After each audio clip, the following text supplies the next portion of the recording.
Hi. Too soon? Too soon? Okay. So Alexandra actually lied before. I'm really tired. This is something that people definitely know about me. I'm always tired, actually. So walking the extra mile, back and forth. I believe that walking the extra mile is never a straight line. It's not just one step. It's not just one extra chocolate. It's not just one extra bravo, thank you, and so on and so forth. I believe that walking the extra mile, okay, no presentation. Let's walk an extra mile back and forth like this. All right, so walking the extra mile, in my opinion, is everything starting from this tiny piece of chocolate you get in your Airbnb accommodation, up to that colleague you have at work that always does the dishes. Remember Monday to say thank you when you get into the office and you know that everything is going to be clean. And it's always something that's really genuine, and it's really personal. And the people who do walk the extra mile are generally people who just find it natural to do this thing. But while it's natural, it's not necessarily easy. I had a slide for this colleague. I have one as well. Please, thank you. I would like to take this opportunity to say thank you to them. All right. So it's something you do because you really want to help or to be kind. Now, normally, back in the days when I started Code for Romania together with my friends in 2016, we had two objectives in mind. The first one is to make sure that Romania goes through a normal, simple digital transformation process, and the second objective was to provide the necessary tools for that to happen for both civil society and to public institutions. Pretty straightforward. We had a plan, we had everything. Everything was timed, we had a 6-year plan, we knew exactly what we had to do, and then reality hit us. It really, really wasn't what we've expected. And nobody said it was easy. We all had this song in the back of our heads. But we weren't really prepared for what we were going to find in Romania. So I have a joke that I really, really like in Romanian folklore, and it goes like this. So the teacher is sitting in front of the students in the civic engagement class, and she goes, "Children, your homework for this week has been to do one good deed for the community." And then one kid stands up and says, "Well, I was going to the grocery stores yesterday and it was really hot outside, and there was this old lady and I helped her cross the street so that she walks in the shade so she doesn't get a stroke and die." Wonderful, awesome. Next kid stands up, "Well, I also helped the old lady cross the street." "Well, good thing you were there as well. Wonderful. How about you? How about the next kid?" And the next kid says, "Well, I also helped the old lady cross the street." "Well, apparently you were on a stroll, all three of you. Wonderful." And then the rest of the class just goes, us too, us too. We also helped the old lady cross the street. At this point, the teacher goes, "Why did the old lady need 25 kids to help her cross the street?" I was like, well, the old lady didn't want to cross the street, actually. And honestly, this is really every single day of any NGO life in Romania. Because we have this old lady, this country in particular, that really doesn't want to cross the damn street. And this is what we're doing. So we're just putting in all our effort, all our resources to just convince it to move just a little bit further. I'm going to tell you 3 stories. I'm just going to run through them because I know I don't have enough minutes, but bear with me. I have 3 stories about 3 projects and about 3 million extra miles walked. So, doing election monitoring in an Eastern European country. Not sure if you're familiar how election monitoring works. If not, you're going to be an expert in the next 3 minutes. So here, it happens like this. There are some NGOs and international organizations that have as a mission to preserve this wonderful thing we have around us, which is called democracy. Now, you have some instruments to ensure that countries stay democratic, and one of them is to monitor elections.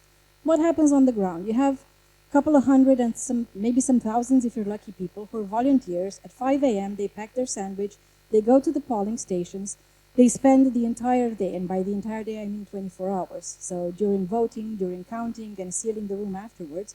And their role there is to monitor if anything is fishy. Like, I don't know, maybe somebody accidentally lost a stamp, or somebody accidentally threw a bag of votes out the window. And mind you, this is not America or Norway or Canada. This is Romania. We're very creative at bypassing the law. Our bribes are like whole cows in cemeteries given to politicians. We have chicken and eggs like in parking lots sent to people who can influence the vote. So we're really creative. So these people have a hard job, and they're working in hostile environments. Because this is not the voting station like next to Cala Victoriei. This is the polling station in the middle of nowhere.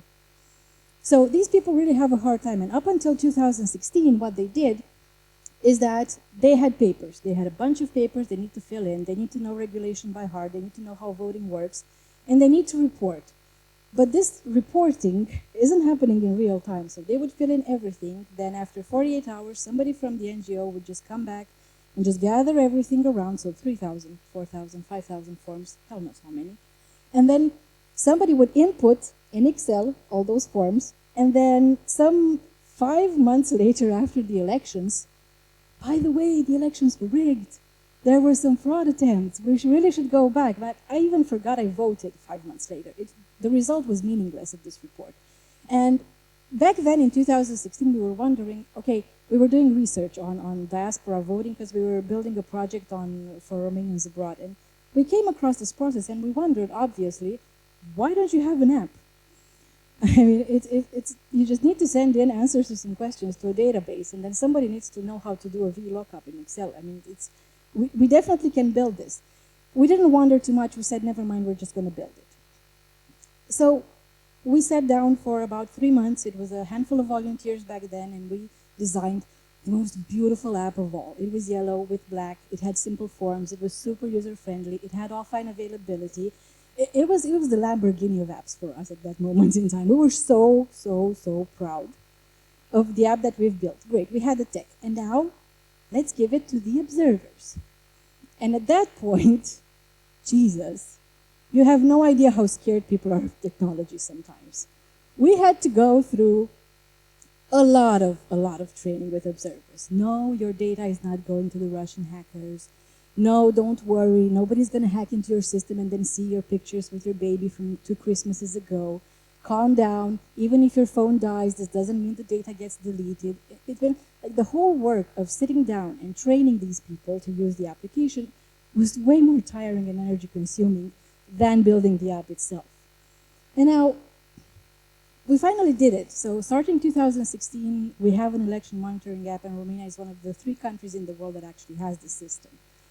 But we had a report at the end of the day, and it was, I think, 3-5 minutes after the polling stations closed, and we knew exactly how many reports came in, how many red flags, how many issues were all over the country. So we could finally do something actually about monitoring elections. It was wonderful. Now, the reason why currently we have this election monitoring app is because, again, this handful of volunteers for 3 months did nothing else other than go to their day job and then work on this. And I think this was the moment, it was a very humbling moment for me at that time, because we were in the hub, we were at Youth Hub back then, and it was the whole team, and we'd been there for days. Nobody took a shower that week. We've been there for days, and at some point, one of the evenings, a volunteer's wife comes in with her 3-year-old daughter to just see dad for 10 minutes because her dad hadn't been home for days. So that's 1 million extra miles because nobody's giving you that time back. Giving up time that you could spend with your family and with your children just to make this incremental small change so that everybody benefits from it. It's something that it's really hard to give up on, and it's really important to learn to appreciate this. Here's my second story, doing tax collection on Internet Explorer. This is a fun one as well. I think it was 2018 when Andrei, who is now a volunteer starting then he became a volunteer in Code for Romania. So Andrei came in and said, I've built a website and NGOs can collect donations through the 230 fiscal facility through it. Now, I've built it, it's working. I have about 100, 200 NGOs on it, but I really don't have any more resources to keep it. So why don't you take it at the organization so that you can keep on servicing these NGOs? And we said, oh my God, thank you so much. Obviously, we're going to do this. And he also joined as a volunteer, and we started growing the platform. And it was a blast. So the first month, we had hundreds of NGOs just coming in and registering. And it was a simple process. You go online, you fill in 4 forms, 4 fields, and then you start collecting the taxes. And then 5 months later, you might get some money so you can survive further. So the simplest of projects, I swear it's the simplest of projects. And after the first month, when everybody was just registering, we started getting thousands of questions. Because obviously somebody forgot their password, somebody put down the email wrong, and somebody was using Internet Explorer 5 who hasn't been supported since 2005, and obviously that website wasn't optimized for that use case. But, I mean, the developer wasn't even born when they stopped supporting Internet Explorer 5, for Christ's sake. So at this point in time, we have thousands of emails coming in, and even if the app was good, we realized that it's not we're not talking about user-friendliness, we're talking about adoption of technology.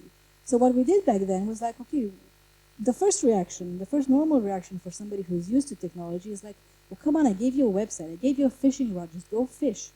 But the problem is if you give somebody a fishing rod and you tell him to go fish without teaching him how to fish, he's just going to poke the water with a stick. That's the best it can do. So spending time giving technology to people and expecting them to produce results with it isn't just, here's tech, here, I gave you this. You need to spend a lot of time in getting them to stop fearing technology, first of all, to feel safe to migrate from Internet Explorer 5 to Google Chrome or anything else. And these are not things that you can do through here's a guidebook, here's a manual, here's a PDF for you to use.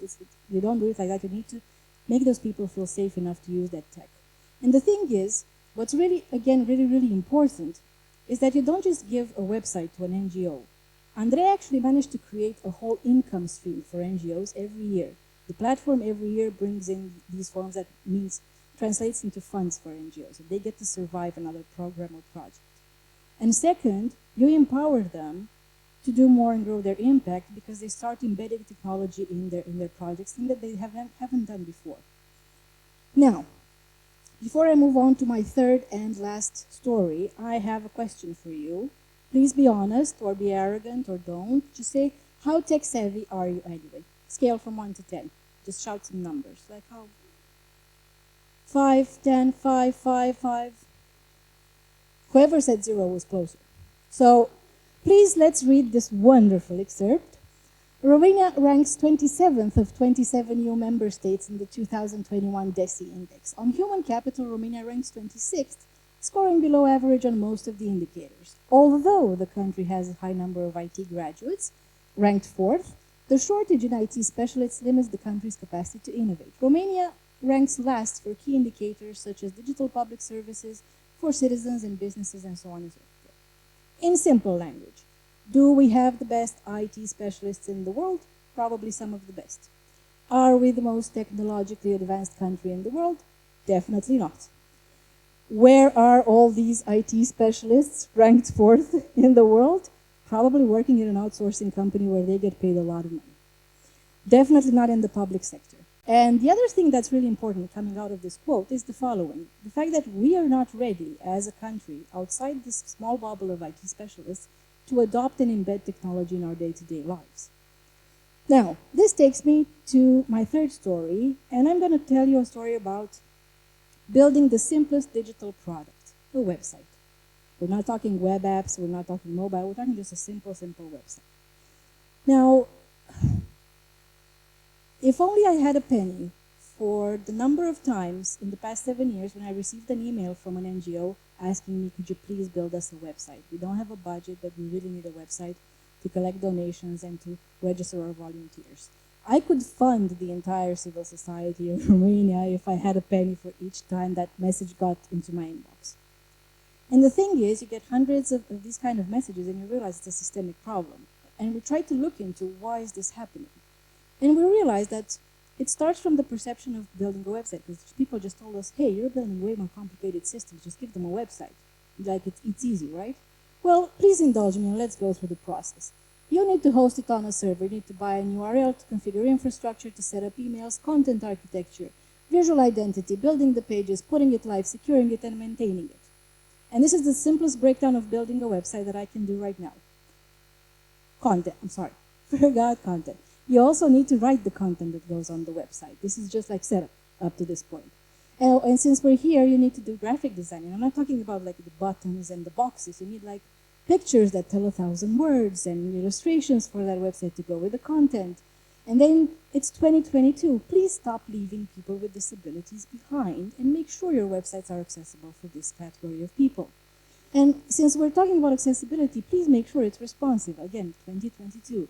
I mean, you need to make sure it's visible on mobile and properly, because we can see websites on mobile doesn't mean they're good. So we're at this point where you need to take care of all of this also while doing your job. And the reality is that the median income of an NGO is 5,000 euros a month, and they need to pay for all that: salaries, activities, rent, transport, taxes, accounting, fundraising, communications, and reporting to donors. What did you do with the money?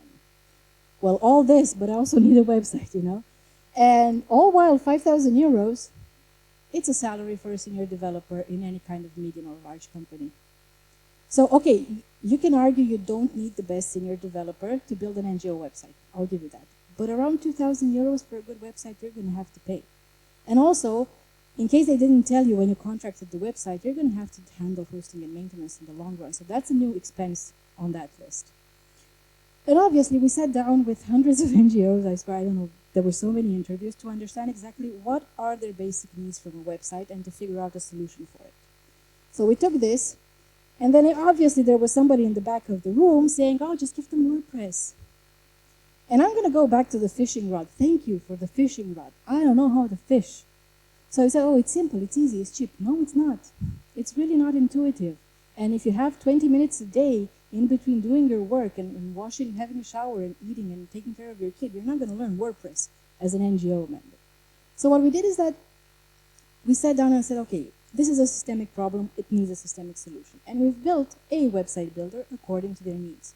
So currently NGOs have a solution where they need to come in with Lego bricks and just build their website, and the application does everything for them behind it. It's already integrated with PayPal, Stripe, or any other payment processor. Don't worry if you've put in a bad picture, we'll know how to resize it and do this work for you. And another thing that we've thought of, because I don't want to get into the depths of the solution because honestly it's wonderful. Look for me afterwards, I'll show it to you. All right, so we managed the solution to help them build their websites, and then we said, okay, how do we manage not to let them down? Because we honestly believe that NGOs do not need to understand tech. Tech is the one that needs to understand NGOs and figure out how to help them in the long run. How do you not let them down? And we sat down back to the drawing board and we figured out a system that even if I have 100 NGOs or 1,000 NGOs tomorrow, I can service them all with a very small team. We managed to do this because we just took the time. We took the time and we spent these hours with NGOs to understand exactly what they need and how we can support them. And now, last, because I only have 1 minute left, please, every time you see somebody walking the extra mile, if it's a piece of chocolate, if it's a donation, if it's a program or a project, just say thanks. Because this is what they don't expect anything in return, but it's really nice from time to time to just get an honest thank you from everybody around them. And just remember that for every project, every volunteer, every small change of legislation, for every single better thing that you see around you, what you need to remember is that somebody, somewhere, walked the extra mile, put in the effort, as a default, it's in their own DNA to do this kind of things, and they did it because somebody had to. Thank you.